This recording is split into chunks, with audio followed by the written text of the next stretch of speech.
Hello. In this video, I'm going to show you a quick example of how to execute a query to a file in Aginity Pro. First, to start, you need to use the command pound with the plus sign SQL to tell the editor you will be writing SQL. From here, you will write :output file and then a series of parameters. The path, the type, whether it's CSV or text, the delimiter, whether it's a comma, pipe, etc. What to do with null values, display the null indicator. For long characters, quote it with a double quote. Escapes are a backslash, row delimiter is a /, and overwrite the file if it exists, true. From there, you can do the pound plus begin and end with the pound plus end. In between there, you can write your query.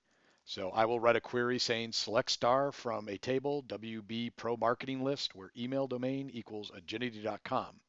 If I highlight this statement and then say run, and I'll run it to the cursor, it will spool directly to the file, as you see here, to the users jschlitt downloads Jeff1 directory.